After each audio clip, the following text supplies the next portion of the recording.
നമസ്കാരം. സ്പോട്ട് ലൈവിലേക്ക് സ്വാഗതം. നമ്മുടെ സമൂഹത്തിൽ പല രീതിയിൽ ലൈംഗിക വൈകൃതമുള്ളവരുണ്ട്, മാനസികമായ പ്രശ്നങ്ങളുള്ളവരുണ്ട്.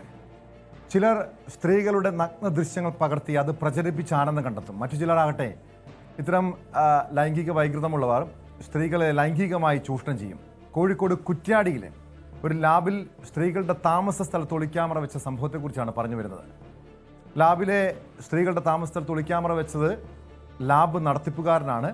അരീക്കര സ്വദേശി അസ്ലമിനെ പോലീസ് അറസ്റ്റ് ചെയ്തു. ഇന്നലെ രാത്രി ശുചിമുറിയിൽ പോയ സ്ത്രീ ജനലിനടുത്ത് മൊബൈലുമായി ഒരാളെ കണ്ട് ബഹളം വയ്ക്കുകയായിരുന്നു. നാട്ടുകാരെത്തി സ്ഥാപനത്തിലെ CCTV പരിശോധിച്ചപ്പോഴാണ് ലാബിന്റെ നടത്തിപ്പുകാരനായ അസ്ലമാണ് മൊബൈൽ ക്യാമറയുമായി ശുചിമുറി ദൃശ്യം പകർത്തിയതെന്ന് വ്യക്തമായത്. നാട്ടുകാരാണ് പ്രതിയെ പിടികൂടി പോലീസിന് കൈമാറിയത്. സ്ഥാപനത്തിലേക്ക് മാർച്ച് നടത്തിയ BJP പ്രവർത്തകർ ലാബിന്റെ ബോർഡുകൾ അടിച്ചു തകർക്കുകയും ചെയ്തു.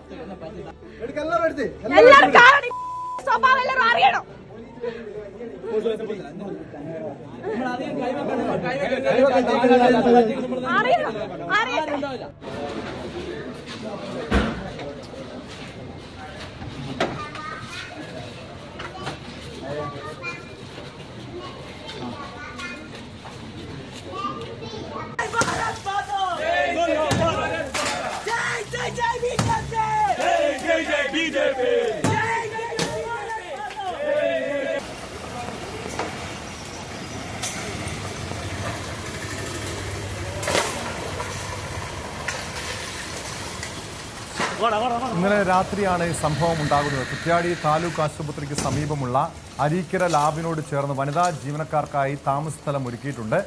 കഴിഞ്ഞ രാത്രി ജീവനക്കാരികളിൽ ഒരാൾ ശുചിമുറിയിൽ പോയ സമയത്ത് ജനലിനടുത്ത് മൊബൈലുമായി ഒരാളെ കണ്ടു. യുവതി ബഹളം വെച്ചതോടെയും നാട്ടുകാർ എത്തി സ്ഥാപനത്തിലെ CCTV പരിശോധിച്ചപ്പോഴാണ് ലാബിന്റെ നടത്തിപ്പുകാരനായ അസ്ലമാണ് മൊബൈൽ ക്യാമറയുമായി ശുചിമുറി ദൃശ്യം പകർത്തിയതെന്ന് വ്യക്തമായത്. പിന്നീട് നാട്ടുകാർ പ്രതിയെ പിടികൂടി പോലീസിന് കൈമാറി. വലിയ രീതിയിലുള്ള പ്രതിഷേധം BJP ഉൾപ്പെടെയുള്ള രാഷ്ട്രീയ പാർട്ടികളുടെ ഭാഗത്തുനിന്ന് വലിയ രീതിയിലുള്ള പ്രതിഷേധവും സ്ഥലത്ത് അരങ്ങേറിയിരുന്നു. MS അനീഷ് കുമാർ ചേരുന്നു വിവരങ്ങളുമായി. അനീഷ്, കഴിഞ്ഞ ദിവസം ഇടുക്കിയിൽ ഒരു പോലീസ് സ്റ്റേഷനിലാണ് പോലീസുകാരൻ, ഈ വനിതാ പോലീസുകാർ വസ്ത്രം മാറുന്ന മുറിയിൽ ഒളിക്യാമറ വെച്ചു. പിന്നീട് അയാളെ അറസ്റ്റ് ചെയ്തു, സർവീസിൽ സസ്പെൻഡ് ചെയ്തിട്ടുണ്ട്. അതിന് തൊട്ടു പിന്നാലെ തന്നെ കോഴിക്കോട് കുറ്റ്യാടിയിൽ ഒരു ലാബിൽ സ്ത്രീകൾ താമസിക്കുന്ന മുറിയിൽ, അവരുടെ ശുചിമുറിയിൽ ഒളിക്യാമറ വെച്ച സംഭവവുമായി ബന്ധപ്പെട്ട് ലാബ് നടത്തിപ്പുകാരനെ പിടികൂടിയ സംഭവം ഉണ്ടായിരിക്കുന്നു. ഇത് ഒരു ഒറ്റപ്പെട്ട ആദ്യമായിട്ടാണോ ഇത്തരമൊരു ദുരനുഭവം അവിടുത്തെ ജീവനക്കാർക്ക് ഉണ്ടാകുന്നത്, അതോ ഇതിനു മുൻപും ഇയാൾ സമാനമായ രീതിയിൽ ജീവനക്കാരുടെ നഗ്ന ദൃശ്യങ്ങൾ ഒളിക്യാമറയിലൂടെ പകർത്തിയിട്ടുണ്ടോ? എന്താണ് പോലീസ് നൽകുന്ന വിവരം, അനീഷ്?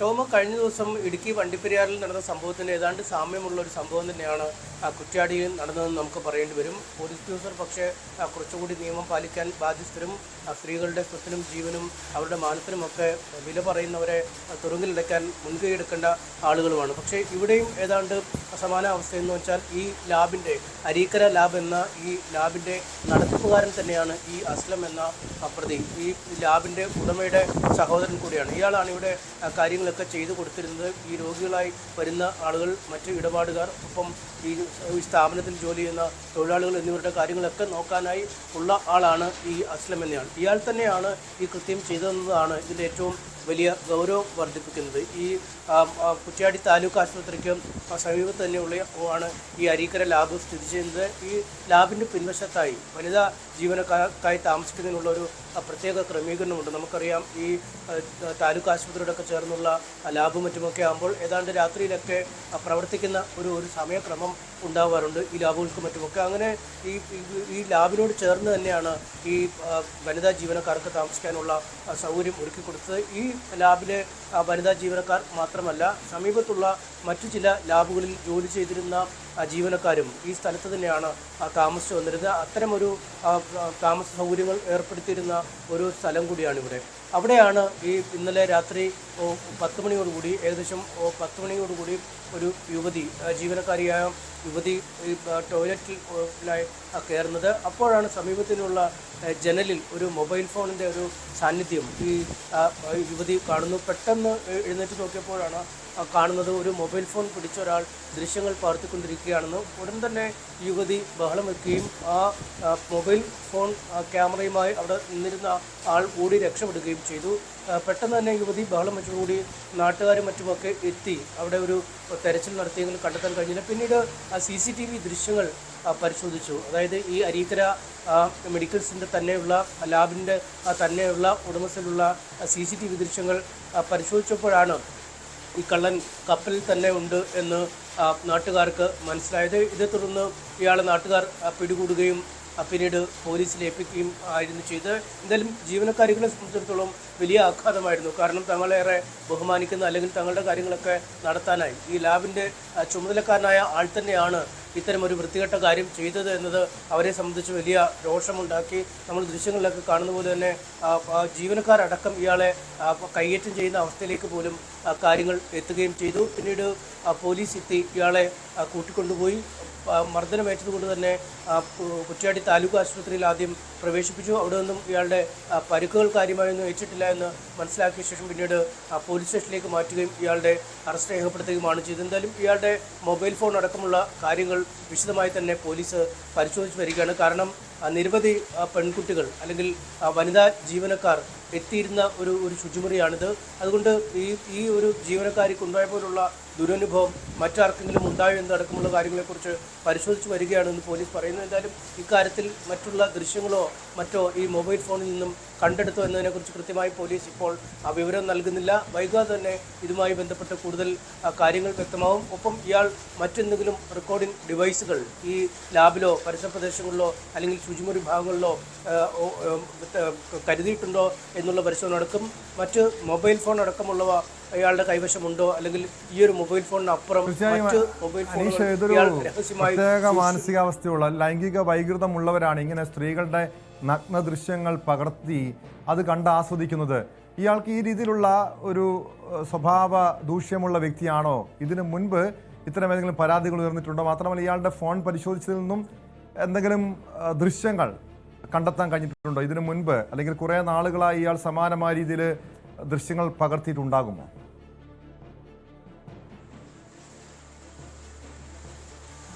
മുൻപ് ഇത്തരത്തിൽ ഇയാൾക്കെതിരെ കേസുകൾ നിലവിലില്ല എന്നാണ് പോലീസ് പറയുന്നത്. കാരണം സമാനമായൊരു കുറ്റകൃത്യം ചെയ്തതായി ഈ ജീവനക്കാർക്കോ മറ്റുള്ളവർക്കോ അറിയുകയും ചെയ്യില്ല. ഈ കൃത്യമുണ്ടായപ്പോൾ പോലും ഇയാളാണ് ഈ കൃത്യം ചെയ്തത് അല്ലെങ്കിൽ ഈ ശുചിമുറിക്ക് പിന്നിൽ വൃത്തികെട്ട രീതിയിൽ ക്യാമറയുമായി പതുങ്ങിയിരുന്ന ഒരു ഞരമ്പ് രോഗി ഇയാളാണ് എന്ന കാര്യത്തിൽ ആദ്യം ഈ ജീവനക്കാർക്കൊന്നും അറിയില്ല. കാരണം അവ്യക്തമായ ഒരു നിഴൽ പോലെയാണ് മൊബൈൽ ഫോണുമായി ജനലിനപ്പുറം നിൽക്കുന്നത് കണ്ടത്. അതിനുശേഷം ബഹളം വെച്ച് CCTV ദൃശ്യങ്ങൾ പരിശോധിക്കാനെടുത്ത തീരുമാനമാണ് നിർണായകമായി മാറുകയും ആ ദൃശ്യങ്ങളിൽ ഇയാൾ പതിയുകയും ചെയ്തിരിക്കുന്നത്. എന്തായാലും ഇപ്പോൾ നിലവിൽ ഈ ദൃശ്യങ്ങളെക്കുറിച്ചുള്ള വിശദാംശങ്ങൾ പോലീസ് പറയുന്നില്ല. ഒപ്പം മറ്റ് വനിതാ ജീവനക്കാരികളടക്കം ഉപയോഗിക്കുന്ന ശുചിമുറിയാണ്.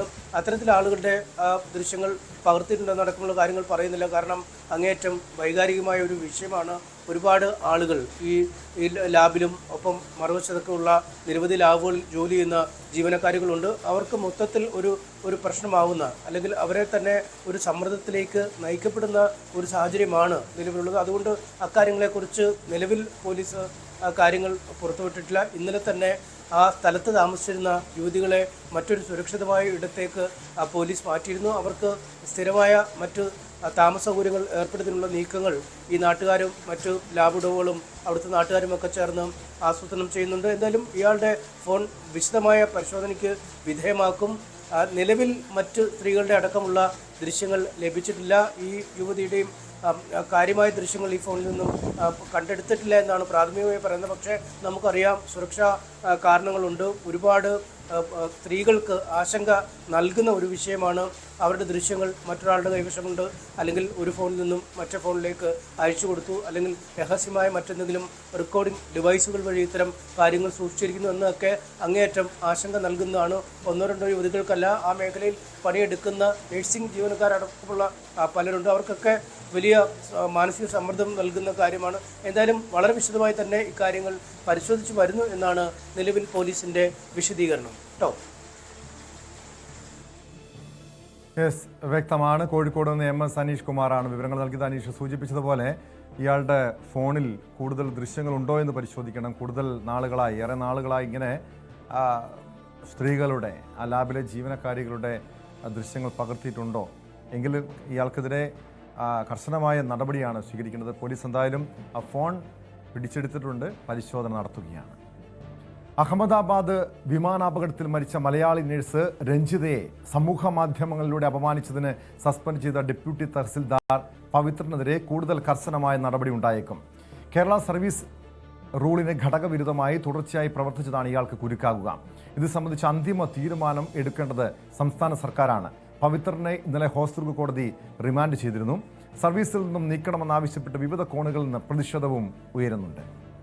വിവരങ്ങളുമായി കാസർഗോഡ് നിന്ന് KV ബൈജു ചേരുന്നു. ബൈജു, ഏറെ ലജ്ജാകരമായിട്ടുള്ളൊരു സംഭവമായിരുന്നു. കാരണം ഒരു ഉത്തരവാദിത്തപ്പെട്ട ഒരു സർക്കാർ ഉദ്യോഗസ്ഥൻ്റെ ഭാഗത്തു നിന്നും ഉണ്ടാകാൻ പാടില്ലാത്ത, പ്രത്യേകിച്ചും ഒരു മരിച്ച ഒരു യുവതിക്ക് നേരെ, പ്രത്യേകിച്ച് ഒരു മലയാളി യുവതിയെ അധിക്ഷേപിക്കുന്ന രീതിയിൽ സമൂഹ മാധ്യമങ്ങളിലൂടെ പോസ്റ്റ് ഇടുക, പിന്നീട് അയാൾ അറസ്റ്റിലാകുന്നു, സസ്പെൻഡ് ചെയ്യുന്നു.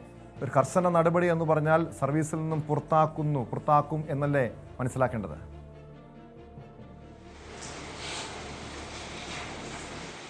ടോമേ, തീർച്ചയായും അങ്ങനെ തന്നെയാണ് കാര്യങ്ങൾ പോകുന്നത്. അത് ജില്ലാ കലക്ടർ തന്നെ ഇയാൾക്ക് സർവീസിൽ തുടരാൻ യോഗ്യതയില്ല എന്നൊരു റിപ്പോർട്ട് കൂടി, അല്ലെങ്കിൽ അത്തരത്തിലുള്ള ഒരു ശുപാർശ കൂടി നൽകിയതോടുകൂടി അത്തരമൊരു ഘട്ടത്തിലേക്കാണ് കടക്കുന്നത്. എന്തായാലും മലയാളികളെ സംബന്ധിച്ചിടത്തോളം ഏറെ നാണക്കേടുണ്ടാക്കുന്ന ഒരു സംഭവമാണ് ഇന്നലെ ഈ കാസർഗോഡ് ജില്ലയിലെ ഈ കാഞ്ഞങ്ങാട്ട് ഉണ്ടായതെന്ന് പറയേണ്ടി വരും. അത്രത്തോളം നാണക്കേടാണ് ഈ സംഭവം ഉണ്ടാക്കിയത്. അത്രത്തോളം വലിയ പ്രതിഷേധവും ഇയാൾക്കെതിരെ ഉണ്ടായിട്ടുണ്ട്. കാരണം പ്രധാനമായും ഒരു സർക്കാർ ഉദ്യോഗസ്ഥൻ, അത് മാത്രമല്ല ഡെപ്യൂട്ടി തഹസിൽദാർ പദവിയിലിരിക്കുന്ന ഒരു ഉദ്യോഗസ്ഥന്റെ ഭാഗത്ത് നിന്നാണ് ഇത്തരത്തിൽ, ഇത് ആദ്യത്തെ സംഭവമല്ല, ഇയാൾ നിരന്തരം ഇത്തരം പ്രവർത്തികൾ ഏർപ്പെട്ടിരുന്നു.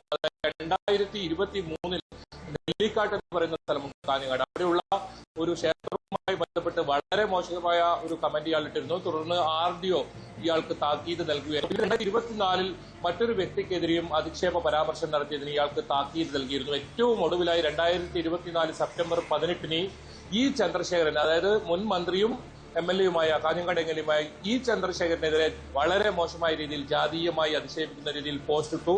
ഇതിനെ തുടർന്നാണ് ഇയാൾ സസ്പെൻഡ് ആവുന്നതും.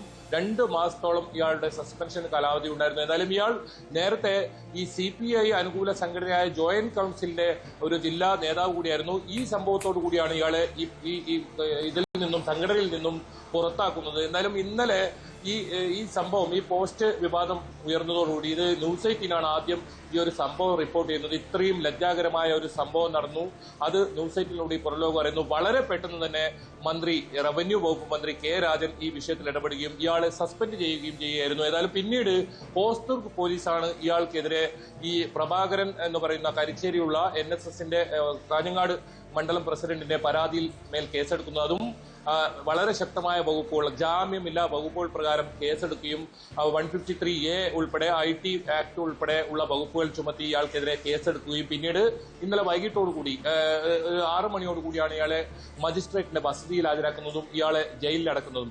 14 ദിവസത്തേക്കാണ് ഇയാളെ ഇപ്പോൾ റിമാൻഡ് ചെയ്തിരിക്കുന്നത്. ഏതായാലും ടോം സൂചിപ്പിച്ചതുപോലെ തന്നെ കേരള സർവീസ് ചട്ടം അനുസരിച്ച് ഇയാൾക്കെതിരെ നടപടിയെടുക്കേണ്ടതിന് സംസ്ഥാന സർക്കാരാണ്. അത് വളരെ പെട്ടെന്ന് നടപടിയെടുക്കണമെങ്കിൽ സംസ്ഥാന സർക്കാർ വിചാരിക്കണം. അതല്ല നിയമപരമായി ഇയാൾക്ക് നേരത്തെ സൂചിപ്പിച്ചു, ഇതിനു മുൻപ് നിരവധി ആളുകളെ ഇയാൾ സമൂഹ മാധ്യമങ്ങളുടെ ജാതീയമായി പോലും അധിക്ഷേപിച്ചിട്ടുണ്ടെന്ന്. ഇത്തരം ഈ പരാതികളൊക്കെ ഇതിനു മുൻപ് ഉയർന്നു വന്നിട്ടുള്ളതാണ്. അന്നൊക്കെ ഇയാൾക്കെതിരെ നടപടി ഉണ്ടായിരുന്നോ? ഏതെങ്കിലും രീതിയിൽ സസ്പെൻഷൻ ഇതിനു മുൻപ് നേരിട്ടുള്ള ഒരു ഉദ്യോഗസ്ഥനാണിത്?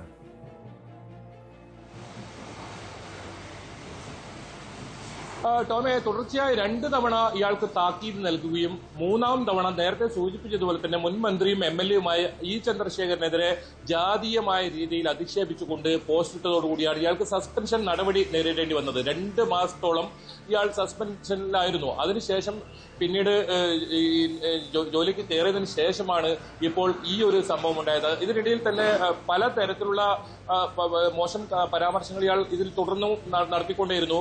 പക്ഷേ ഏറെ വിവാദമായ ഈ നേരത്തെ സൂചിപ്പിച്ചതുപോലെ തന്നെ 3 സംഭവങ്ങളാണ് തുടർച്ചയായി ഇയാളുടെ ഭാഗത്തുനിന്നുണ്ടായത്. അത് തന്നെയാണ് ജില്ലാ കലക്ടറും ചൂണ്ടിക്കാട്ടുന്നത്. അതായത് താക്കീത് നൽകിയിട്ടും നടപടിയെടുത്തിട്ടും തുടർച്ചയായും ഇത്തരം പ്രവർത്തികളിൽ ഏർപ്പെടുന്ന ഒരു അവസ്ഥയുള്ളതുകൊണ്ടാണ് ഈ ഒരു സർവീസിൽ ഇയാൾക്ക് തുടരാൻ യോഗ്യതയില്ല എന്ന് ജില്ലാ കളക്ടർ ശുപാർശ ചെയ്തിട്ടുള്ളത്. അതായത് ഈ സംഭവം നടന്ന് മണിക്കൂറുകൾക്കകം തന്നെ ഏതെങ്കിലും തരത്തിലൊരു അന്വേഷണം പോലും നടത്തേണ്ടി വന്നില്ല. ഇയാളെ കുറിച്ചുള്ള കൃത്യമായ വിവരങ്ങൾ അത് നേരത്തെ തന്നെ ഈ ഉദ്യോഗസ്ഥരുടെ ഭാഗത്ത് ഉണ്ടാകും. അതുകൊണ്ട് തന്നെയാണ് വളരെ പെട്ടെന്ന് തന്നെ ഇത്തരത്തിലുള്ള ഒരു ശുപാർശ ഈ ജില്ലാ കളക്ടർ ഏതായാലും മുന്നോട്ട് വെച്ചിട്ടുള്ളത്. എന്നാലും ഇത് ഇനി സംസ്ഥാന സർക്കാരാണ് ഈ കാര്യത്തിൽ തീരുമാനിക്കേണ്ടത്. അത് മാത്രമല്ല ടോമെ, ഈ പല സംഘടനകൾ BJP ആയാലും യൂത്ത് ലീഗ് ആയാലും വനിതാ ലീഗ് ആയാലും തുടങ്ങിയ നിരവധി സംഘടനകൾ ഇയാൾക്കെതിരെ വലിയ പ്രതിഷേധവുമായി രംഗത്ത് വന്നിട്ടുണ്ട്. മലയോര മേഖലയായ വെള്ളരിക്കുണ്ടാണ് ഇയാൾ ഡെപ്യൂട്ടി തഹസിൽദാറായി സേവനമനുഷ്ഠിക്കുന്നത്. ആ മേഖലകളിലും ഇയാൾക്കെതിരെ വലിയ പ്രതിഷേധം, ഇന്നലെ പന്തം കൊളുത്തിയൊക്കെ രാത്രിയൊക്കെ ഇയാൾക്കെതിരെ പ്രതിഷേധമുണ്ടായിരുന്നു. ഇവരെല്ലാം ഒരേ സ്വരത്തിൽ പറയുന്നത് ഇയാളെ സർവീസിൽ നിന്നും സസ്പെൻഡ് ചെയ്യണം എന്ന കാര്യം തന്നെയാണ്. ഏതെങ്കിലും തരത്തിൽ ഇത്തരത്തിലുള്ള ഒരു ഉദ്യോഗസ്ഥൻ ആ ഒരു ജോലിയിൽ തുടരാൻ ഒരു കാരണവശാലും അനുവദിക്കരുത്. ഇയാളെ സസ്പെൻഡ് ചെയ്യണം, ഇയാളെ പൂർണ്ണമായും ഇയാളെ സർവീസിൽ നിന്നും പുറത്താക്കണം എന്ന ആവശ്യമാണ് ഈ സംഘടനകളെല്ലാം തന്നെ മുന്നോട്ട് വെക്കുന്നത്. മാവുങ്കാൽ സ്വദേശിയാണ്, മാവുങ്കാൽ ഇയാളെ വീട്. അതേസമയം ഇയാൾ താമസിക്കുന്നത് പടന്നക്കാട് എന്ന് പറയുന്ന നീലേശ്വരത്തിനടുത്തുള്ള ഒരു സ്ഥലത്താണ്. ഈ വീട്ടിലേക്കും ഇത്തരത്തിൽ മാർച്ച് നടത്തുന്ന സംഭവം ഉണ്ടായി. വനിതാ ലീഗിന്റെ നേതൃത്വത്തിൽ കണ്ണുകെട്ടി പ്രതിഷേധ പ്രകടനം നടത്തുന്ന സാഹചര്യം ഉണ്ടായി. ഏതായാലും വലിയ പ്രതിഷേധം ഇയാൾക്കെതിരെ ഉയരുന്നുണ്ട്. അത് മാത്രമല്ല, ഇപ്പോൾ ജില്ലാ കളക്ടറുടെ കാര്യം നേരത്തെ സൂചിപ്പിച്ചതുപോലെ തന്നെ ജില്ലാ കളക്ടറുടെ ഭാഗത്തു നിന്നും ഇയാൾ ഈ ഒരു കസേരയിൽ ഇരിക്കാൻ യോഗ്യനല്ല എന്നൊരു ശുപാർശ കൂടി വന്നതോടുകൂടിയാണ് ഇയാൾക്കെതിരെ കടുത്ത നടപടി ഉണ്ടായേക്കാം എന്ന ഒരു നിഗമനത്തിലേക്ക് എത്തുന്നത്. എന്തായാലും അതിനി സാങ്കേതിക പ്രശ്നങ്ങളുണ്ട്. ഒരു പക്ഷേ ഇയാൾക്ക് കോടതിയെ സമീപിക്കാം. തുടർന്ന് അത്തരത്തിലുള്ള സാങ്കേതിക നടപടി ഒരുപാടുണ്ടെങ്കിലും ഏതായാലും നിലവിൽ ഇയാൾ ഇപ്പോൾ സസ്പെൻഷനിലാണ്. ഇപ്പോൾ ജയിലിൽ കൂടി ആയതുകൊണ്ട് തന്നെ ഇയാൾക്കെതിരെ നടപടിയെടുക്കുന്നതിന് വളരെ വേഗം തന്നെ സർക്കാരിന് ആ തീരുമാനങ്ങളിലേക്ക് കടക്കാൻ പറ്റും. അത് സാങ്കേതിക കാര്യങ്ങൾ ഉണ്ടെങ്കിലും പിരിച്ചുവിടുന്ന ഉൾപ്പെടെയുള്ള നടപടിക്രമങ്ങളിലേക്ക് കടക്കാൻ പറ്റും. നമ്മൾ മനസ്സിലാക്കുന്നത് ഈ സംഭവം വളരെ ഗൗരവമായി തന്നെയാണ് സർക്കാരും കണ്ടിട്ടുള്ളത്. കാരണം സംസ്ഥാന സർക്കാരിനെ സംബന്ധിച്ചിടത്തോളം, പ്രത്യേകിച്ച് റവന്യൂ വകുപ്പിനെ സംബന്ധിച്ചിടത്തോളം ഏറെ നാണക്കേടാണ് ഉണ്ടാക്കിയത്. അതുകൊണ്ട് തന്നെയാണ് കെ രാജൻ പറഞ്ഞത് ഏതെങ്കിലും തരത്തിൽ ഇത്തരം പ്രവണത അത് വെച്ച് പുറപ്പിക്കാൻ പറ്റില്ല. അതുകൊണ്ട് തന്നെയാണ് മന്ത്രി ഇടപെട്ട് വളരെ വേഗത്തിൽ തന്നെ സസ്പെൻഷൻ നടപടി, അതായത് വാർത്ത റിപ്പോർട്ട് ചെയ്ത് അരമണിക്കൂറിനകം തന്നെ ഇയാളെ സസ്പെൻഡ് ചെയ്തു എന്നതാണ് അതിന്റെ ഏറ്റവും പ്രത്യേകത. അത് ആ ഗൗരവം കൃത്യമായി ഉൾക്കൊണ്ടു. കാരണം നമുക്കറിയാം, ഒരു വിമാന അപകടത്തിൽ അത്രയും ഒരു ആൾ മരണപ്പെട്ട് അതിന്റെ ദുഃഖവും ആ വേദനയിലും കഴിയുന്ന സമയത്ത് എങ്ങനെയാണ് അത് തന്നെയാണ്. കാരണം അതിന്റെ ഒരു ദുഃഖത്തിൽ കുടുംബവും നമ്മുടെ നാടും ഒന്നടങ്കം വലിയ ദുഃഖത്തിൽ കഴിയുമ്പോഴാണ് ആ അപകടത്തിൽ മരിച്ച മലയാളി നേഴ്സിനെതിരെ ഈ ഡെപ്യൂട്ടി തഹസിൽദാർ മോശമായ കമന്റുകൾ, മോശമായ പരാമർശങ്ങൾ സമൂഹ മാധ്യമങ്ങളിലൂടെ നടത്തിയത്. ഇപ്പോൾ കേന്ദ്ര വ്യോമയാന മന്ത്രി റാം മോഹൻ നായിഡു മാധ്യമങ്ങളെ കാണുന്നു തത്സമയ സംപ്രേഷണത്തിലേക്ക്. Director from the Directorate of Forensic Sciences Services. So like you see, the composition of the high-level committee involves people from various backgrounds, and the people we feel who can bring in a lot of expertise and value to the committee, which is going to investigate in a holistic way into the incident. And we have put a time limit of 3 months for them to sit down, talk to various stakeholders, and involve and discuss with any other important expert that is necessary as per their investigation. And most of the issues that you feel there need to be answers, the committee is also going to strongly pursue these things and will come up with their report. And on top of that, I would also like to say that we have a very strict safety standards in the country also. And many, including the ICAO, many international organizations have also time and again established that. We do have a very strict protocol, robust protocol, which we follow every time. But even after, when the incident happened, we also felt that there is a need to do an extended surveillance into the Boeing 787 series. So from the DGCA, we have also given an order to do the extended surveillance for the 787 planes. There are 34 in our Indian aircraft fleet today. I believe that 8 have already been inspected, and then with immediate urgency. All of them are going to be done. And furthermore, as the investigation is going to proceed and the report is going to come, whatever necessary steps are needed to be taken, we are going to ensure that without any hesitation, we are going to improve every necessary thing that is going to come our way to improve the safety. And like I said, we already have a very robust protocol which we continuously follow. What all is required in the future, whenever we have a very important update to give to the media, then we are going to present it to you also. I would request that media also support the investigation. We've also been very considerate of the event that has happened. And in fact, the personal stories of the people who have lost their lives, it's very heart-wrenching to see the individual stories. It's a very difficult time, but I'm sure with the support that the country is giving to the families, the moral support that we are all trying to provide to the families, at least it is going to help them a bit to come out of this difficult time. And we have instructed Air India also to facilitate in the process of assisting the families of the passengers in whatever way is required. The DNA testing is also happening on one side so that the bodies can be identified and be given to the respected families. So the government of Gujarat is coordinating with that. They have been there on the ground since the time of the crash, and they have been facilitating with all the efforts, all the measures that are required from their side. So once the DNA testing is confirmed, the bodies are being given to the respected families, and we are hoping that process out. Ahmedabad വിമാനാപകടവുമായി ബന്ധപ്പെട്ടാണ് കേന്ദ്ര വ്യോമയാന മന്ത്രി ഇപ്പോൾ മാധ്യമങ്ങളെ കണ്ടത്. Air India പൈലറ്റിനെ അവസാന സന്ദേശമടക്കം പുറത്തു വന്നിട്ടുണ്ട്. ഒരു മൃതദേഹം കണ്ടെത്തിയിട്ടുണ്ട്. എന്താണ് ഈ അപകടത്തിൻ്റെ കാരണം എന്നത് സംബന്ധിച്ചുള്ള വിശദീകരണം തേടിയിട്ടുണ്ട്. കാരണം കണ്ടെത്താനുള്ള പരിശോധന, അപകടത്തിൻ്റെ കാരണം കണ്ടെത്താനുള്ള പരിശോധനകൾ തുടരുകയാണെന്നും കേന്ദ്രമന്ത്രി മാധ്യമങ്ങളോട് വ്യക്തമാക്കി. സ്പോട്ട് ലൈവിലേക്ക് തിരികെ എത്താം ഇടവേളയ്ക്ക് ശേഷം.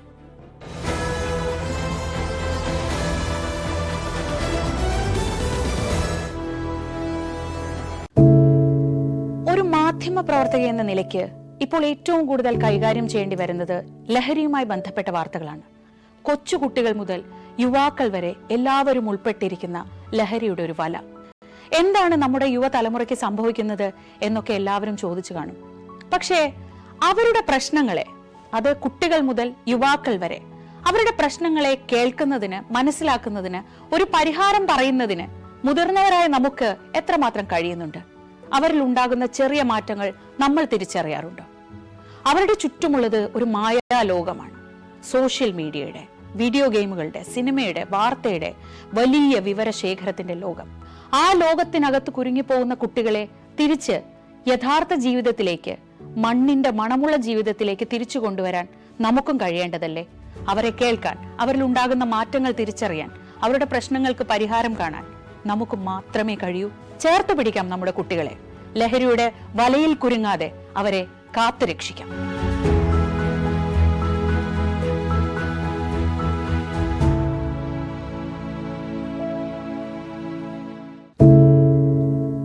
എന്തുപറ്റി നമ്മുടെ നാടിന് എന്ന് ചോദിച്ചു പോകുന്ന കാര്യങ്ങളാണ് ഇപ്പോൾ സംഭവിക്കുന്നത്. എന്തൊക്കെയാണ് നമ്മുടെ യുവതലമുറ തെരുവുകളിൽ കാട്ടിക്കൂട്ടുന്നത്? കൊല്ലാൻ പോലും മടികാട്ടാത്ത ഇവർ സ്വബോധത്താൽ ഇങ്ങനെയൊന്നും ചെയ്യില്ല. നാടിന്റെ അഭിമാനമായി വളരേണ്ട യുവത്വത്തെ ഇങ്ങനെ പോകാൻ അനുവദിച്ചുകൂടാ. നമ്മൾ ഓരോരുത്തരും മാതാപിതാക്കൾ കൂടിയാണ്. നേർവഴിക്ക് നടത്താൻ, തെറ്റുകൾ പറഞ്ഞു മനസ്സിലാക്കാൻ നമുക്ക് കഴിയണം. ഇപ്പോഴത്തെ അക്രമ സംഭവങ്ങളിൽ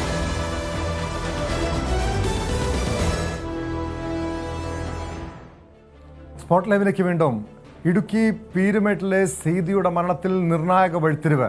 സീതയുടെ മരണം കൊലപാതകമെന്ന് പോലീസ് കണ്ടെത്തിയിരിക്കുന്നു. കൊല്ലപ്പെട്ട സീതയുടെ ഭർത്താവ് ബിനുവിനെ പോലീസ് കസ്റ്റഡിയിലെടുത്തു. കാട്ടാന ആക്രമണത്തിൽ കൊല്ലപ്പെട്ടെന്നായിരുന്നു നിഗമനം. എന്നാൽ നടന്നത് അതിക്രൂരമായ കൊലപാതകമെന്ന് പോലീസ് പറയുന്നു. വിവരങ്ങളുമായി വി കെ സ്റ്റാലിൻ ചേരുന്നു. സ്റ്റാലിൻ, കഴിഞ്ഞ ദിവസം പുറത്തു വന്നത് ഈ സീതയെ കാട്ടാന ആക്രമണത്തിൽ സീതയുടെ ജീവൻ നഷ്ടപ്പെട്ടു, ഭർത്താവ് ബിനുവിന് ഗുരുതരമായി പരിക്കേറ്റെന്നായിരുന്നു. ഇപ്പോൾ എന്താണ് ഇതൊരു കൊലപാതകമാണെന്ന് എങ്ങനെയാണ് കണ്ടെത്താൻ കഴിഞ്ഞത് സ്റ്റാലിൻ?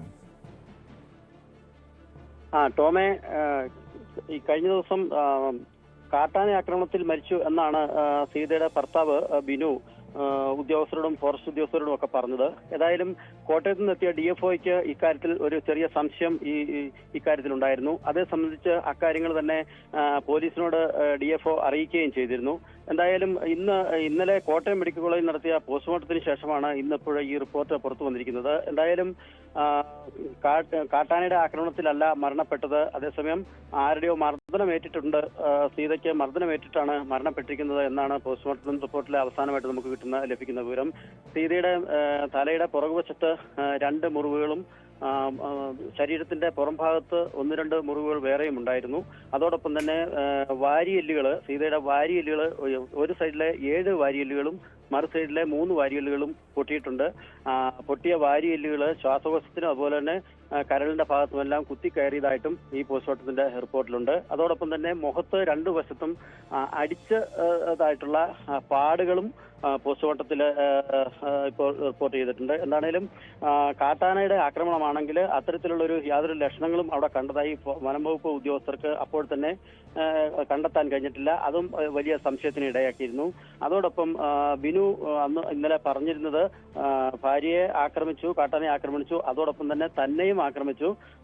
തന്നെ ആക്രമിച്ച് ആന എടുത്ത് എറിഞ്ഞു, തട്ടി എറിഞ്ഞു എന്നൊക്കെ പറയുന്നുണ്ട്. എങ്കിലും ഇയാളുടെ ശരീരത്തിനും അത്തരത്തിലുള്ള യാതൊരു വിധത്തിലുള്ള മുറിവുകളോ പാടുകളോ കണ്ടെത്താനായിട്ട് ഉദ്യോഗസ്ഥർക്ക് കഴിഞ്ഞില്ല. അതിന്റെ ലക്ഷണങ്ങളും അയാൾക്ക് ഉണ്ടായിരുന്നില്ല. അതും ചില സംശയങ്ങൾക്ക് ഉദ്യോഗസ്ഥർക്കിടയിൽ മാത്രം അത്ര ഒരു സംശയത്തിന് ഇടയാക്കിയിരുന്നു. ഇവരുടെ 2 മക്കൾ, 13ഉം 11ഉം വയസ്സുള്ള 2 മക്കളും കൂട്ടത്തിലുണ്ടായിരുന്നു എന്നാണ് സീതയുടെ ഭർത്താവ് ബിനു ഇന്നലെ പറഞ്ഞത്. അവർ പുറകുവശത്ത് കുറച്ച് പുറകിലായിരുന്നു. ഇവര് ഭാര്യയും ഭർത്താവും ആയിരുന്നു മുൻപോട്ട് പോയത്. അതിൽ മുൻഭാഗത്തേക്ക് പോയത് ഭാര്യയാണ്. അങ്ങനെ ഭാര്യ കാട്ടാനയുടെ മുന്നിൽ പെടുകയായിരുന്നു.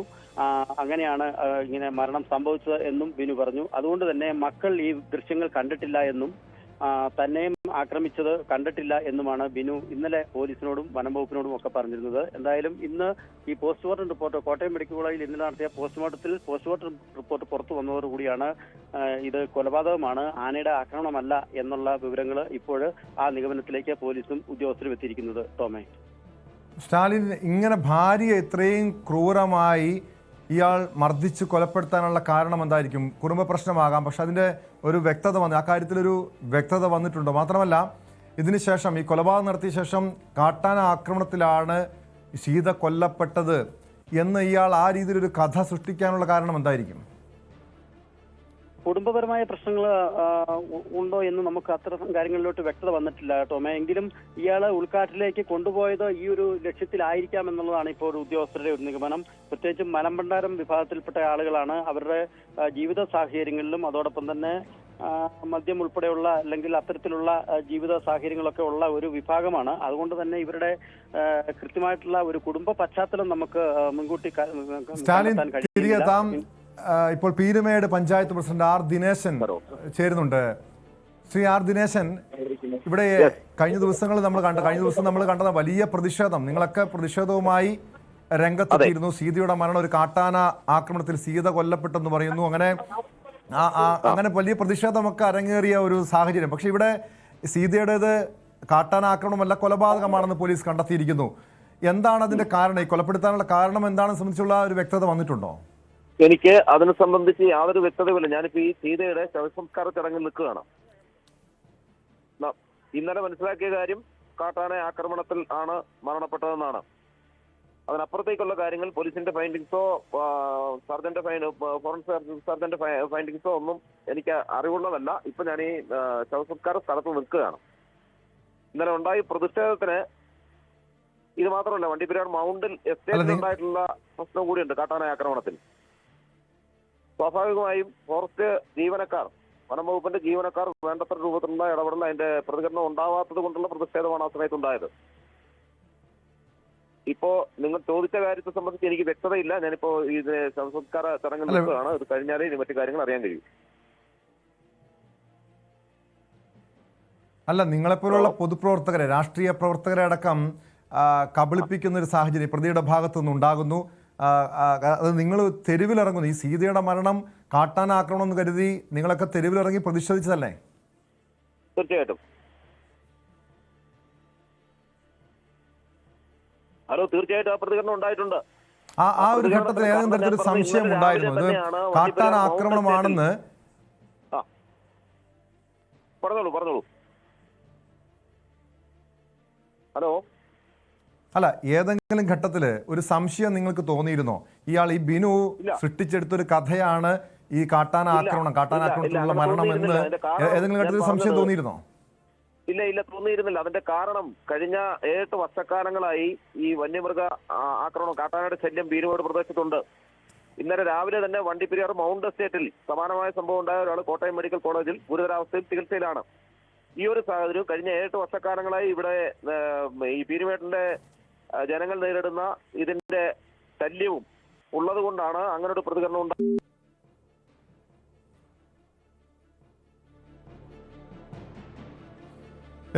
പീരുമേട് പഞ്ചായത്ത് പ്രസിഡന്റ് ആർ ദിനേശനാണ് ഇപ്പോൾ പ്രതികരിച്ചത്.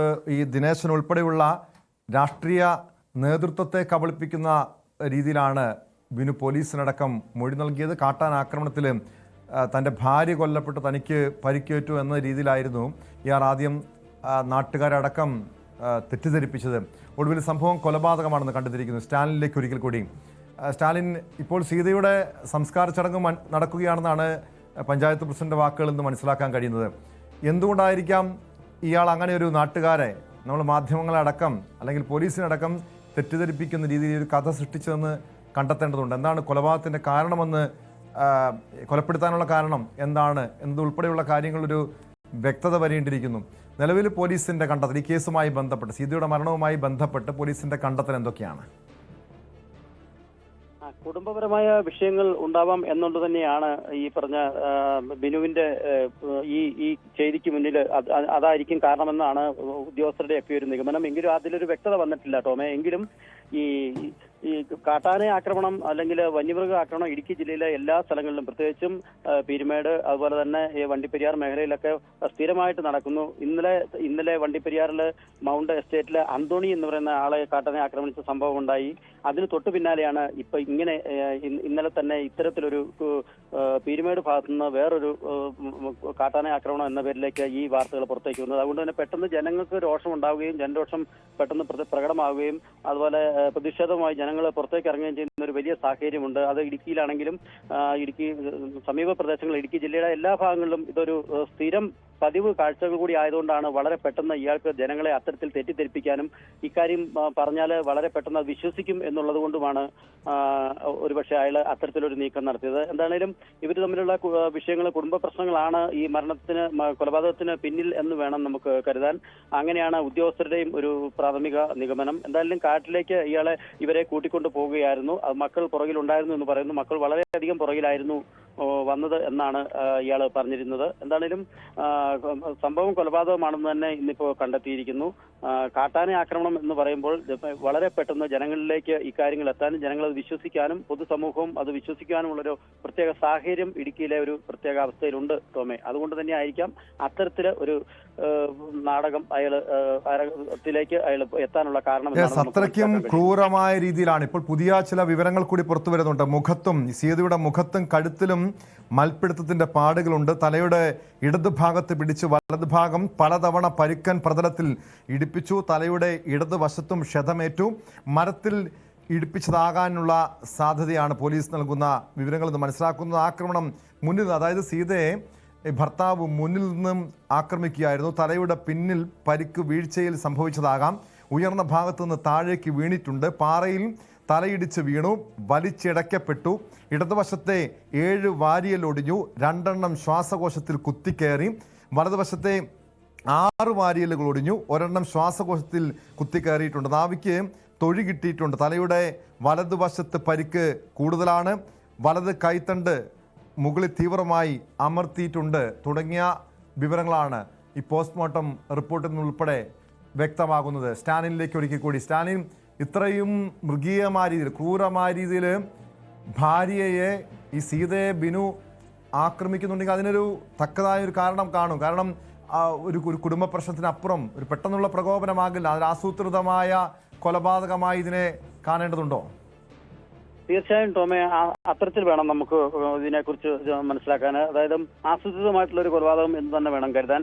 കാരണം ഇത്തരത്തിൽ വളരെ ക്രൂരമായി ആക്രമിക്കുകയും വലിയ പാറക്കെട്ടിൽ നിന്നും തള്ളി താഴേക്കിട്ട രീതിയിലുള്ള ചില ലക്ഷണങ്ങളൊക്കെയാണ് ഈ പോസ്റ്റ്മോർട്ടത്തിൽ കൂടി നമുക്ക് പുറത്തേക്ക് ലഭിക്കുന്ന വിവരങ്ങൾ. അതുകൊണ്ട് തന്നെ കുടുംബപരമായ വൈരാഗ്യമോ മുൻ വൈരാഗ്യമോ ഇയാളുടെ ഭാര്യയിൽ ഉണ്ടായിട്ടുണ്ടാവാം. അതുകൊണ്ട് കരുതിക്കൂട്ടി തന്നെ വനത്തിലേക്ക് കൂട്ടിക്കൊണ്ടുപോയി ഇത്തരത്തിലൊരു കൊലപാതകം നടത്തി എന്ന് തന്നെ വേണം നമുക്കും. അതുപോലെ തന്നെ ഉദ്യോഗസ്ഥർക്കും അത്തരത്തിലുള്ള നിഗമനത്തിലേക്ക് എത്തുന്നുണ്ട്. ഏതായാലും കൂടുതൽ വിവരങ്ങൾ ഇനിയും പോലീസിൽ നിന്ന് നമുക്ക് ലഭിക്കേണ്ടതുണ്ട്. ഇപ്പോൾ സീതയുടെ സംസ്കാര ചടങ്ങുകൾ അവിടെ ആരംഭിക്കുന്നു. അത്തരം കാര്യങ്ങളാണ്. ഇപ്പം പ്രദേശത്ത് ശക്തമായ മഴയുള്ള ഒരു സമയം കൂടിയാണ് ടോമെ. അതുകൊണ്ട് ഇനിയും ഉദ്യോഗസ്ഥരുടെ അന്വേഷണങ്ങൾ ഇനി ഉണ്ടാവാം. പ്രത്യേക അന്വേഷണ സംഘം ഒരുപക്ഷെ ഇതിനു വേണ്ടിയിട്ട് നിയോഗിക്കപ്പെടാനും സാധ്യതയുണ്ട്. നമ്മൾ ഉദ്യോഗസ്ഥരുമായിട്ട് അത്തരത്തിൽ ബന്ധപ്പെടുന്നുണ്ട്. എന്തായാലും നമുക്ക് വരും മണിക്കൂറുകളിൽ ഇതിന്റെ കൂടുതൽ വിവരങ്ങൾ പുറത്തേക്ക് ലഭിക്കും എന്ന് വേണം കരുതാൻ ടോമെ. യെസ്, ഇടുക്കി പീരുമേട് സീതയുടെ മരണത്തിലാണ് നിർണായകമായ വഴിത്തിരിവുണ്ടായിരിക്കുന്നത്. കാട്ടാൻ ആക്രമണത്തിൽ സീത കൊല്ലപ്പെട്ടു. ഭർത്താവിന് ക്രൂരമായ വലിയ രീതിയിലുള്ള ഗുരുതരമായ പരിക്കേറ്റു എന്ന രീതിയിലുള്ള വാർത്തകളായിരുന്നു കഴിഞ്ഞ ദിവസം പുറത്തു വന്നതെങ്കിൽ സീതയെ ഭർത്താവ് ക്രൂരമായി ആക്രമിച്ചു കൊലപ്പെടുത്തുകയായിരുന്നുവെന്നാണ് പോലീസിന്റെ കണ്ടെത്തൽ. കോഴിക്കോട് മലാപ്പറമ്പിലെ അപ്പാർട്ട്മെന്റ് കേന്ദ്രീകരിച്ച് നടന്ന പെൺവാണിഭ കേസിൽ പ്രതികളായ പോലീസുകാർ ഉൾപ്പെടെ 3 പേർക്കെതിരെ ലുക്കൌട്ട് നോട്ടീസ് പുറപ്പെടുവിക്കും. കോഴിക്കോട് കൺട്രോൾ റൂമിലെ ഡ്രൈവർമാരായിരുന്ന ഷൈജിത്ത്, സനിത്ത്, പെൺവാണിഭ കേന്ദ്രത്തിന്റെ നടത്തിപ്പുകാരനായ അമനീഷ് കുമാർ എന്നിവർക്കെതിരെയാണ് നടക്കാവ് പോലീസ് ലുക്കൌട്ട് നോട്ടീസ് ഇറക്കുക. കേസിൽ പ്രതി ചേർക്കപ്പെട്ട പോലീസുകാരുടെ അക്കൗണ്ടുകളിലേക്ക് 1-ാം പ്രതി ബിന്ദുവിന്റെ അക്കൗണ്ടിൽ നിന്നും ലക്ഷങ്ങൾ എത്തിയിരുന്നതായി കണ്ടെത്തിയിരുന്നു. സർവീസിൽ നിന്നും സസ്പെൻഡ് ചെയ്യപ്പെട്ട ഇരുവരെയും അറസ്റ്റ് ചെയ്യാനുള്ള നീക്കം പോലീസ് ആരംഭിച്ചതോടെയാണ് 2 പോലീസുകാരും ഒളിവിൽ പോയത്. വിവരങ്ങളുമായി MS അനീഷ് കുമാർ വീണ്ടും ചേരുന്നുണ്ട്. അനീഷ്, ഈ മലാപ്പറമ്പ് പെൺവാണിഭ ഇടപാടുമായി ബന്ധപ്പെട്ട കേസിൽ പോലീസുകാരുടെ പങ്ക് കൃത്യമായും പുറത്തു വന്നു. അതിനുശേഷം അവർക്കെതിരെ അവരെ പ്രതി ചേർത്തു, സസ്പെൻഡ് ചെയ്തു. നിലവിൽ 2 പേരും ഒളിവിലാണ്. ഇവർ നാടുവിടാനുള്ള സാധ്യതയുണ്ടോ? പോലീസ് പ്രതികൾക്ക് വേണ്ടിയുള്ള അന്വേഷണം പോലീസിന്റെ ഭാഗത്ത് നിന്ന് എങ്ങനെയാണ് നടക്കുന്നത്?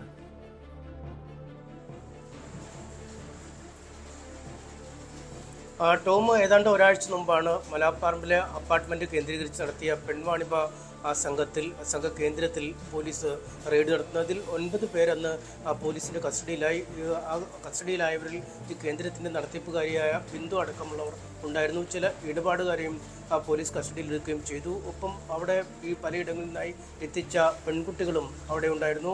ഇവരിൽ നിന്നൊക്കെ മൊഴി ശേഖരിക്കുകയും ചെയ്തു. പ്രതിദിന കൂലി വാഗ്ദാനം ചെയ്താണ് ഇവരെ പലരെയും ഈ പെൺവാണിഭ കേന്ദ്രത്തിലേക്ക് എത്തിക്കുകയും ഇടപാടുകാർക്ക് കാഴ്ചവെക്കുകയും ചെയ്തിരുന്നത്. എന്തായാലും ഇതിന്റെ പിന്നിൽ വിശദമായ ഒരു റാക്കറ്റ് തന്നെ ഉണ്ട് എന്ന ഒരു സംശയം പോലീസിനുണ്ടായിരുന്നു. പിന്നീട് ഈ ബിന്ദുവിനെയും മറ്റ് ഇടപാടുകാരെയും ഈ അവിടെ ഉണ്ടായിരുന്ന സ്ത്രീകളെയും ഒക്കെ ചോദ്യം ചെയ്തപ്പോഴാണ് ഞെട്ടിക്കുന്ന വിവരങ്ങൾ തന്നെ പുറത്തു വന്നിരുന്നു. ആരാണോ ഇത്തരം നിയമവിരുദ്ധ പ്രവർത്തനങ്ങൾ ഒരു ജില്ലയിൽ, ഒരു പ്രദേശത്ത് നേരിടേണ്ടത്, അത്തരത്തിൽ നേരിടുന്നതിന് മുന്നിൽ നിൽക്കേണ്ട ആളുകൾ തന്നെയാണ് ഈ അനാശാസ്യ കേന്ദ്രത്തിൻ്റെ നടത്തിപ്പുകാരെന്ന ഞെട്ടിക്കുന്ന വിവരമാണ് പോലീസിന് ലഭിച്ചത്. ഇതിൽ ബിന്ദുവിൻ്റെ അക്കൗണ്ടിൽ നിന്നും പല തരത്തിലുള്ള ട്രാൻസാക്ഷനുകൾ ഈ പോലീസുകാരായിരുന്ന അല്ലെങ്കിൽ ഈ പോലീസ് ഡ്രൈവർമാരായിരുന്ന ഈ 2 പേരുടെയും അക്കൗണ്ടിലേക്ക് എത്തുന്ന ഒരു സാഹചര്യം ഉണ്ടായി എന്ന് പോലീസ് കണ്ടെത്തു. കെ ഷൈജിത്ത്, കെ സനിത്ത് എന്നിവരാണ് കൺട്രോൾ റൂമിലെ ഡ്രൈവർമാരായിരുന്നു.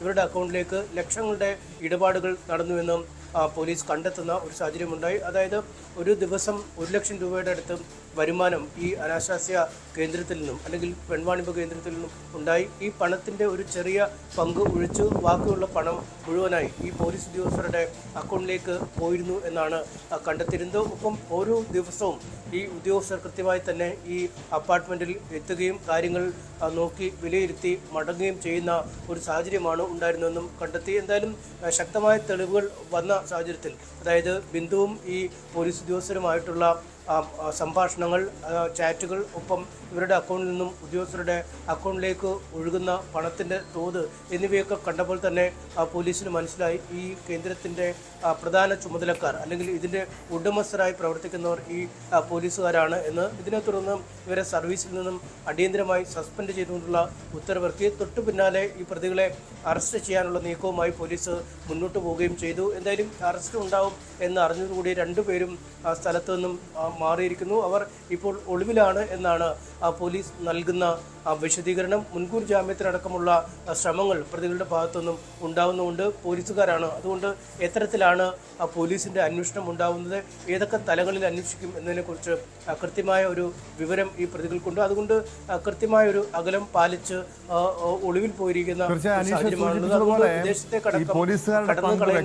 ഇതിനു മുൻപ് കോഴിക്കോട് നഗരത്തിൽ തന്നെ മറ്റൊരു പെൺവാണിഭ കേന്ദ്രത്തിൽ റെയ്ഡ് നടത്തിയതിന് പിന്നാലെയാണ് ഈ നടത്തിപ്പുകാരിയും ബിന്ദുവും ഈ പോലീസുകാരും തമ്മിൽ പോലീസ് ഡ്രൈവർമാരും തമ്മിൽ അടുപ്പത്തിലാകുന്നത്. പിന്നീട് അവർ പതിവായി ഈ മലാപ്പറമ്പിലെ പെൺവാണിഭ കേന്ദ്രത്തിലെത്തുന്നു. ഇവരെ കൂടാതെ കൂടുതൽ ഉന്നതർക്ക് ഈ കേസിൽ പങ്കുണ്ടാകുമോ? ഈ പെൺവാണിഭ കേന്ദ്രത്തിൽ സ്ഥിരം സന്ദർശകരായിട്ടുള്ള വ്യക്തികളെക്കുറിച്ചുള്ള കൂടുതൽ വിവരങ്ങൾ ലഭ്യമായിട്ടുണ്ടോ അന്വേഷണ സംഘത്തിന്, അനീഷ്?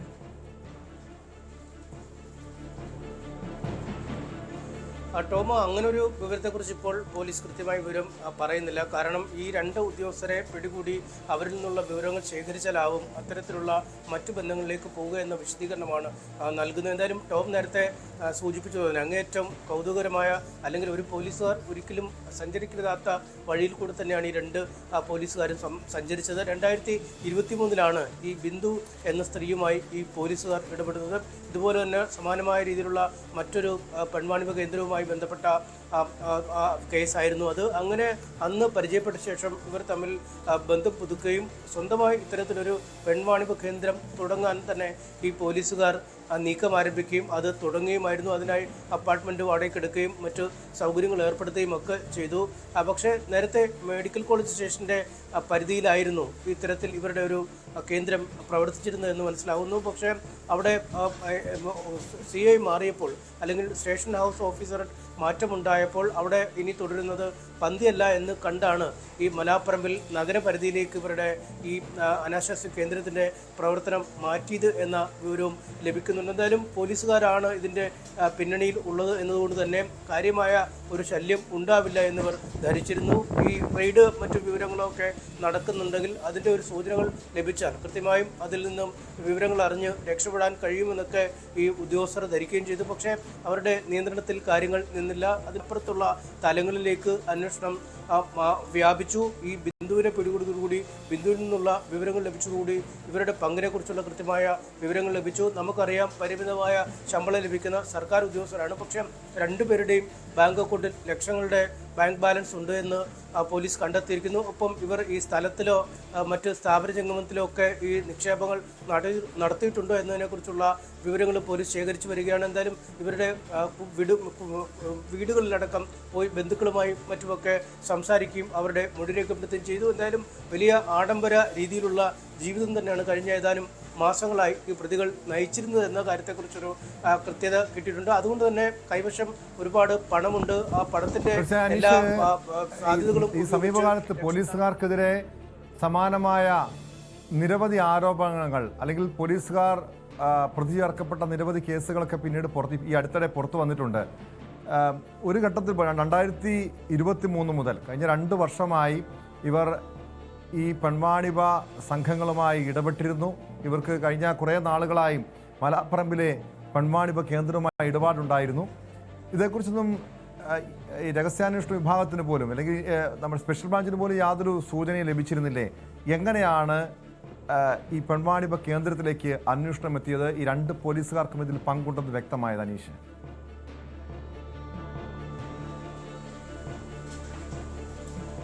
പോലീസുകാരായിരുന്നു ഇതിൻ്റെ നടത്തിപ്പുകാരെന്നതിനെ കുറിച്ച് കൃത്യമായ വിവരങ്ങളില്ല എന്നാണ് അന്വേഷണ ഉദ്യോഗസ്ഥർ പറയുന്നത്. പക്ഷേ നമുക്കത് പൂർണ്ണമായും വിശ്വാസത്തിലെടുക്കാൻ കഴിയില്ല. കാരണം ഈ പോലീസ് സേനയിൽ തന്നെ മറ്റുള്ള ആളുകൾക്ക് അല്ലെങ്കിൽ ഇവരോട് ഒപ്പം അടുത്ത് നിൽക്കുന്ന മറ്റുദ്യോഗസ്ഥർക്കൊക്കെ ഈ ഒരു കേന്ദ്രത്തെക്കുറിച്ചുള്ള വിവരങ്ങൾ ഒരുപക്ഷെ ലഭിച്ചിരിക്കാനുള്ള സാധ്യതയുണ്ട്. പക്ഷേ അത് പുറത്തിപ്പോൾ ഇങ്ങനെ ഒരു കൃത്യമായ പോലീസുകാരാണ് ഇതിന് പിന്നിൽ എന്ന വിവരം ലഭിച്ച ശേഷമല്ല തങ്ങൾ ഈ റെയ്ഡിന് പോയത് എന്ന വിവരമാണ് നൽകുന്നത്. ചില രഹസ്യ വിവരങ്ങളുടെ അടിസ്ഥാനത്തിലാണ് ഇത്തരത്തിൽ പരിശോധന നടത്തിയത്. ഈ അപ്പാർട്ട്മെൻറ്റ് മലാപ്പറമ്പിലെ അപ്പാർട്ട്മെൻറ്റിൽ അസമയത്തും മറ്റുമൊക്കെ ഒരുപാട് ആളുകൾ വല്ലാതെ വന്നു പോകുന്നു.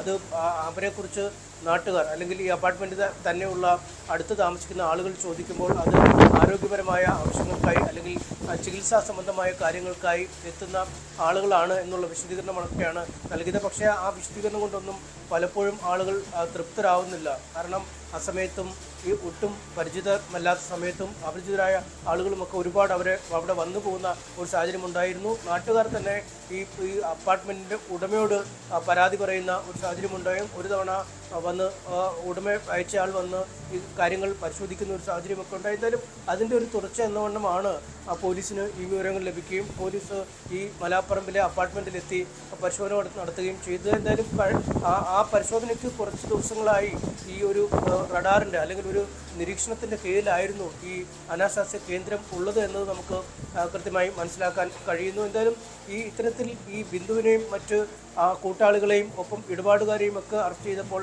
അവരിൽ നിന്ന് ലഭിച്ച വിവരങ്ങളുടെ അടിസ്ഥാനത്തിൽ തന്നെയാണ് ഈ പ്രതികളായ പോലീസുകാരിലേക്ക് അന്വേഷണ സംഘം എത്തിയത്. കേവലം ഈ തെളിവിന് അല്ലെങ്കിൽ ഇവരുടെ മൊഴിക്കപ്പുറം കൃത്യമായ വ്യക്തമാണ്. MS അനീഷ് കുമാറാണ് കോഴിക്കോട് നിന്ന് വിവരങ്ങൾ നൽകിയത്. കോഴിക്കോട് മലാപ്പറമ്പിലെ പെൺവാണിഭ കേന്ദ്ര നടത്തിപ്പുമായി ബന്ധപ്പെട്ട് കഴിഞ്ഞ ദിവസം പ്രതി ചേർക്കപ്പെട്ട 2 പോലീസുകാർക്കെതിരെ ഉൾപ്പെടെ 3 പേർക്കെതിരെ പോലീസ് ലുക്കൌട്ട് നോട്ടീസ് പുറത്തിറക്കിയിട്ടുണ്ട്. കണ്ണൂരിൽ വൈദികന് നേരെ ആക്രമണം. ബിഷപ്പ് ഹൗസിൽ ധനസഹായം ചോദിച്ചെത്തിയ ആൾ അഡ്മിനിസ്ട്രേറ്റർ ഫാദർ ജോർജ് പൈനാടത്തിനെ കുത്തിപ്പരിക്കേൽപ്പിച്ചു. ആക്രമണം നടത്തിയ കാസർഗോഡ് സ്വദേശി മുഹമ്മദ് മുസ്തഫയെ പോലീസ് അറസ്റ്റ് ചെയ്തു. നൽകിയ ധനസഹായം കുറഞ്ഞുപോയെന്നാരോപിച്ച് കറിക്കത്തി കൊണ്ടായിരുന്നു ആക്രമണം. വലത് കൈക്കും വയറിനും കുത്തേറ്റ ഫാദർ ജോർജ് പൈനാടത്തിനെ ആശുപത്രിയിൽ പ്രവേശിപ്പിച്ചിട്ടുണ്ട്. പ്രതിക്കെതിരെ വധശ്രമം ചുമത്തി കേസെടുത്തു. വിവരങ്ങളുമായി കണ്ണൂരിൽ നിന്ന് സുമേഷ് മോറാഴ് ചേരുന്നു. സുമേഷ്, ബിഷപ്പ് ഹൗസിന് ഉള്ളിലെത്തിയാണ് ഈ മുഹമ്മദ് മുസ്തഫ വൈദികനെ ആക്രമിച്ചത്. ഒരു പെട്ടെന്നുള്ള പ്രകോപനമാണ് ആക്രമണത്തിന് കാരണമെന്ന് പറയുന്നുണ്ട്. പക്ഷേ ഇയാൾ എന്തിനാണ് കറിക്കത്തി, ഇയാൾക്ക് ഈ വൈദികനെ ആക്രമിക്കാനുള്ള കത്തി എവിടെ നിന്ന് ലഭിച്ചു? അങ്ങനെയെങ്കിൽ ഇയാൾ കരുതിക്കുട്ടി അവിടെ എത്തി ആക്രമിക്കാനുള്ള ഒരു സാധ്യത കൂടി പോലീസ് കാണുന്നുണ്ടോ? ടോം, ഇന്നലെ ഉച്ചയ്ക്ക് 12 മണിയോടെയായിരുന്നു ഇത്തരം ഒരു സംഭവം നടക്കുന്നത്. ഈ സംഭവത്തിൽ കാസർഗോഡ് ഭീമനടി സ്വദേശിയായിട്ടുള്ള മുഹമ്മദ് മുസ്തഫ, ഇദ്ദേഹത്തിന് 69 വയസ്സാണ്. ഇദ്ദേഹത്തെ പോലീസ് അറസ്റ്റ് ചെയ്ത് ഇപ്പോൾ റിമാൻഡിൽ കഴിയുകയാണ്. ഇതിൽ പോലീസിന്റെ എഫ്ഐആർ പറയുന്ന കാര്യങ്ങൾ ഇങ്ങനെയാണ്. ഇദ്ദേഹം കൂടി ബിഷപ്പ് ഹൗസിലെത്തുന്നു. ഇദ്ദേഹത്തിന്റെ ആവശ്യം എന്ന് പറയുന്നത് പണമായിരുന്നു. അങ്ങനെ ധനസഹായം ആവശ്യപ്പെട്ടുകൊണ്ട് ബിഷപ്പ് ഹൗസിലെത്തിയ ഇദ്ദേഹം അവിടെ ഉണ്ടായിരുന്ന ബിഷപ്പ് ഫാദർ അലക്സ് വടക്കുംതറയെ സമീപിക്കുകയായിരുന്നു. തുടർന്ന് അലക്സ് വടക്കുംതറയുടെ നിർദ്ദേശത്തെ തുടർന്ന് അഡ്മിനിസ്ട്രേറ്റർ ഫാദർ ജോർജ് പൈനാടത്തിനെ ഇദ്ദേഹത്തെ സമീപിക്കുന്നതിന് വേണ്ടി, ഇദ്ദേഹത്തിന് പൈസ നൽകുന്നതിന് വേണ്ടി നിർദ്ദേശിക്കുകയും ചെയ്യായിരുന്നു. അങ്ങനെ ഈ പൈനാടം ജോർജ് പൈനാടം ഇദ്ദേഹത്തിന് 1000 രൂപ ധനസഹായം നൽകി എന്നാണ് പോലീസ് പറയുന്നത്. എന്നാൽ ഈ 1000 രൂപ ഇദ്ദേഹത്തിന് സ്വീകാര്യമായിരുന്നില്ല. അതിൽ ഇയാൾ ക്ഷുഭിതനായതിനു ശേഷം ഇദ്ദേഹം കയ്യിൽ കരുതിയ കത്തി ഉപയോഗിച്ച് ഇദ്ദേഹത്തെ ഈ വയറിലും അതുപോലെ തന്നെ കൈക്കും കുത്തി പരിക്കേൽപ്പിച്ചു എന്നാണ് പോലീസ് പറയുന്നത്. തുടർന്ന് ബിഷപ്പ് ഹൗസിൽ നിന്ന് പരാതിയെ തുടർന്ന് പോലീസ് എത്തുകയും ഇദ്ദേഹത്തെ പോലീസ് പിടികൂടി അറസ്റ്റ് ചെയ്യുകയും തുടർന്ന് റിമാൻഡ് ചെയ്യുകയാണ് ചെയ്തത്. ഏതായാലും എന്താണ് ഇതിന് കാരണം എന്ന കാര്യത്തിൽ ഇപ്പോൾ വ്യക്തമല്ല. പോലീസ് അതുമായി ബന്ധപ്പെട്ടിട്ടുള്ള കാര്യങ്ങൾ അന്വേഷിച്ചു വരികയാണ്. ഏതായാലും ഈ ഫാദർ ജോർജ് പൈനാടത്തിന്റെ സുമേഷ്, പ്രതിയുടെ ഒരു പശ്ചാത്തലം എന്താണ്? ഇതിനു മുൻപ് ഏതെങ്കിലും രീതിയിലുള്ള ആക്രമണ കേസുകൾ പ്രതിയായിട്ടുള്ള വ്യക്തിയാണോ? കാരണം ഇവിടെ ഒരു ധനസഹായം ചോദിച്ച് എത്തുന്നു. അങ്ങനെ ബിഷപ്പ് ഹൗസിൽ അല്ലെങ്കിൽ സാധാരണ പള്ളികളിൽ ആരാധനാലയങ്ങളിലേക്ക് എത്തിക്കഴിഞ്ഞാൽ സാമ്പത്തിക സഹായം നൽകാറുണ്ട്. ഇയാൾ എത്ര രൂപ ചോദിച്ചു? മാത്രമല്ല അങ്ങനെ ഈ പള്ളിയിലെത്തി അല്ലെങ്കിൽ ബിഷപ്പ് ഹൗസിലെത്തി ഒരു സാമ്പത്തിക സഹായം ചോദിക്കണേ മറ്റെന്തെങ്കിലും പ്രശ്നങ്ങളുള്ള വ്യക്തിയാണോ ഇയാൾ?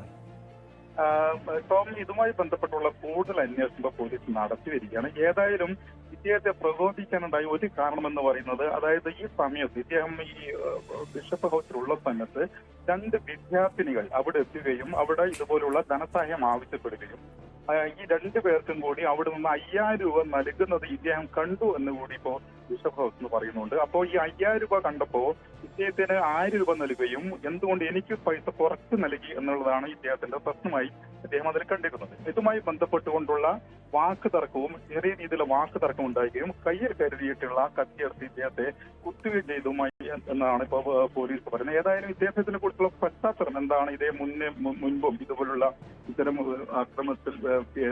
ആക്രമണം നടത്തുന്ന ആളാണോ എന്നുള്ള കാര്യങ്ങൾ ഉൾപ്പെടെ ഇപ്പോൾ പോലീസ് പരിശോധിച്ചു വരികയാണ്. ഏതായാലും ഇദ്ദേഹത്തിനെതിരെ വധശ്രമത്തിനാണ് ഇപ്പോൾ കേസെടുത്തിരിക്കുന്നത്. ഇന്നലെ തന്നെ പോലീസിനെ ഇദ്ദേഹത്തെ പിടികൂടാൻ വേണ്ടി സാധിച്ചു. തുടർന്ന് അറസ്റ്റ് ചെയ്യുകയും കണ്ണൂർ ജുഡീഷ്യൽ മജിസ്ട്രേറ്റ് കോടതിയിൽ ഹാജരാക്കിയതിനു ശേഷം ഇപ്പോൾ സബ് ജയിൽ തുടരുകയും ചെയ്യുകയാണ് പ്രതിയായിട്ടുള്ള മുഹമ്മദ് മുസ്തഫ. വ്യക്തമാണ്. സുമേഷ് മോറാഴയാണ് വിവരങ്ങൾ നൽകിയത്. കാസർഗോഡ് MDMA എന്ന് പറഞ്ഞ് നിരപരാധികളെ 151 ദിവസം ജയിലിലിട്ട സംഭവത്തിൽ ഉത്തരവാദികളായ പോലീസ് ഉദ്യോഗസ്ഥരെ സംരക്ഷിച്ച അന്വേഷണ റിപ്പോർട്ട്.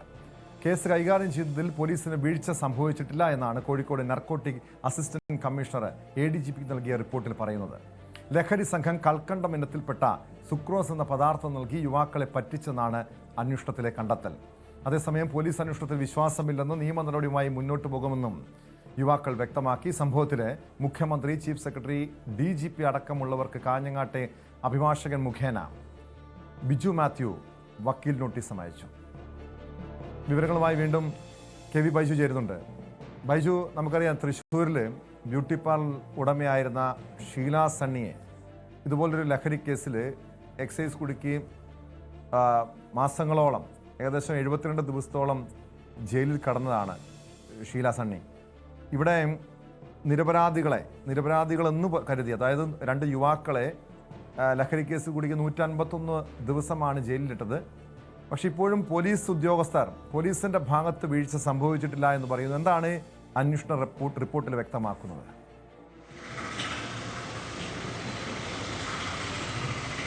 തീർച്ചയായും ടോമെ, ഷീല സണ്ണിയുടെ അത് നമ്മൾ അതിന് തൊട്ടു പിന്നാലാണ് അതേ സമാനമായ രീതിയിലുള്ള ഒരു കേസ് വരുന്നു. ഈ കേസിൽ അതായത് 5 മാസത്തോളമാണ് ഇവർക്ക് ജയിലിൽ കഴിയേണ്ടി വന്നതെന്നതാണ് ഏറ്റവും പ്രധാനം.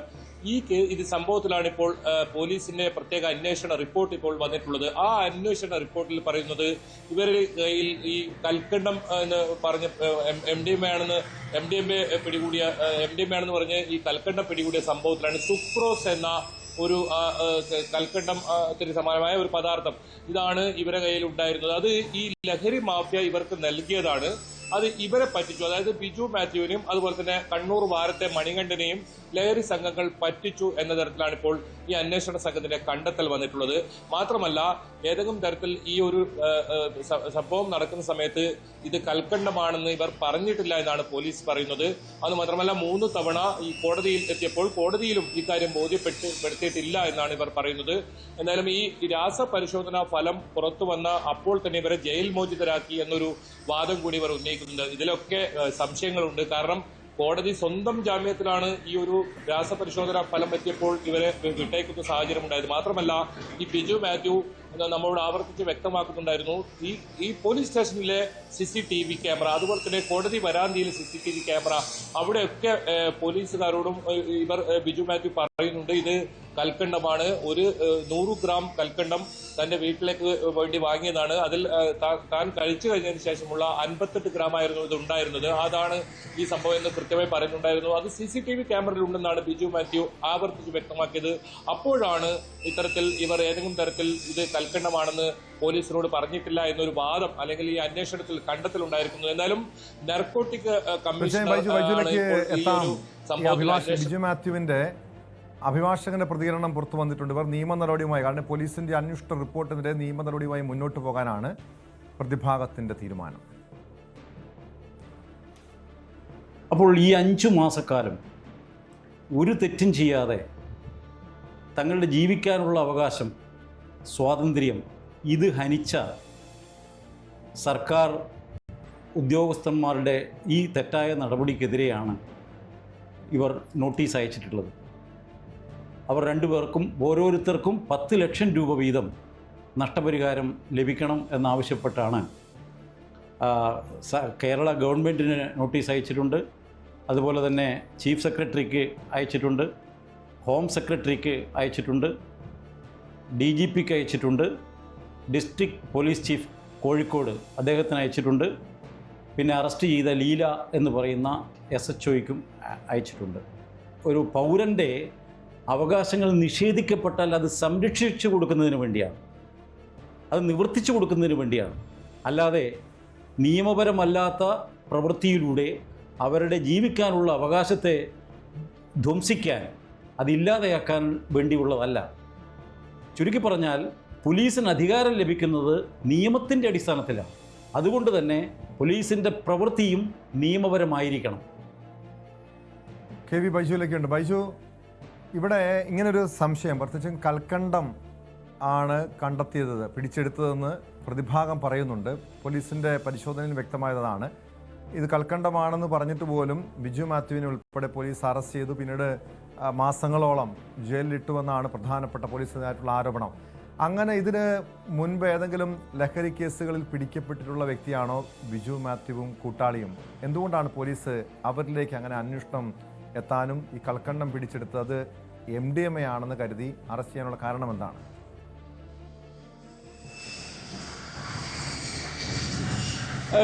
ടോമെ, ഈ കാര്യത്തിൽ നേരത്തെ തന്നെ നമ്മൾ വാർത്ത റിപ്പോർട്ട് ചെയ്തതാണ്. ഏതെങ്കിലും തരത്തിൽ കേസ്, അതായത് ലഹരി കേസോ മറ്റ് കേസുകളോ അടിപിടി കേസുകളോ ഒന്നും തന്നെ ഇല്ലാത്ത ഒരാളാണ് ഈ ബിജു മാത്യു. അതുപോലെ തന്നെ വാരം സ്വദേശി കണ്ണൂരത്തെ മണികണ്ഠനും. ഇദ്ദേഹം ഒരു ബസ് ഡ്രൈവറായിരുന്നു വർഷങ്ങളായി. മറ്റൊരു ജോലി തേടി എറണാകുളത്തേക്ക് പോകുന്ന ഒരു അവസരത്തിലാണ് ഈ കോഴിക്കോട് തങ്ങുകയും ഇങ്ങനെ ഈ പോലീസ് പിടിക്കുന്ന ഒരു സാഹചര്യം ഉണ്ടായത്. തന്റെ മുറിയിൽ ഇതിനുള്ള രേഖകളുണ്ട്. തന്റെ ഫോൺ പരിശോധിക്കാൻ ആവശ്യപ്പെട്ടു. ആ ഫോണൊന്നും പരിശോധിക്കാൻ ഈ ഡാറ്റാ സംഘം തയ്യാറായില്ല എന്നാണ് ബിജു മാത്യു ഏതായാലും കഴിഞ്ഞ സമയങ്ങളിലും വ്യക്തമാക്കിയിരിക്കുന്നത്. ഏതായാലും ഇതിൽ പല സംശയങ്ങൾ ഇപ്പോഴും ഉയരുന്നുണ്ട്. എന്ത് തന്നെ കാരണമുണ്ടായാലും ഒരു 151 ദിവസം വരെ ഒരു നിരപരാധികളെ ഇത്തരത്തിൽ ജയിലിൽ അടക്കുക, പിന്നീട് അത് അന്വേഷണ സംഘത്തിന് അനുകൂലമായി അല്ലെങ്കിൽ അവർക്ക് ഏതെങ്കിലും തരത്തിൽ, കാരണം ഇതിൽ എന്തെങ്കിലും ഒരു പോലീസിന്റെ ഭാഗത്ത് വീഴ്ച കണ്ടെത്തിയാൽ നടപടി അപ്പോൾ തന്നെ സസ്പെൻഷൻ ഉൾപ്പെടെയുള്ള നടപടിയിലേക്കും മറ്റും കടക്കും. അതുകൊണ്ട് ഒരു പക്ഷേ ഈ പോലീസിന്റെ അന്വേഷണം അത് ഈ ബിജു മാത്യുവിന് ഉൾപ്പെടെ വലിയ സംശയം ഉണ്ടാക്കുന്നുണ്ട്. പോലീസിൽ വിശ്വാസമില്ല എന്നാണ് പറയുന്നത്. അതുകൊണ്ട് തന്നെയാണ് ഇപ്പോൾ ഇത്തരത്തിൽ മുഖ്യമന്ത്രി, ചീഫ് സെക്രട്ടറി, DGP ഉൾപ്പെടെയുള്ളവർക്ക് ഇവിടെ പോലീസിനെ ന്യായീകരിച്ചുകൊണ്ട് സംരക്ഷിച്ചുകൊണ്ടാണ് അന്വേഷണ റിപ്പോർട്ട് വന്നിരിക്കുന്നത്. ലഹരി സംഘം കൽക്കണ്ടം ഇനത്തിൽപ്പെട്ട സുക്രോസ് എന്ന പദാർത്ഥം നൽകി യുവാക്കളെ പറ്റിച്ചെന്നാണ് അന്വേഷണത്തിലെ കണ്ടെത്തൽ. സ്പോട്ട് ലൈവ് പൂർണ്ണമാകുന്നു. നമസ്കാരം.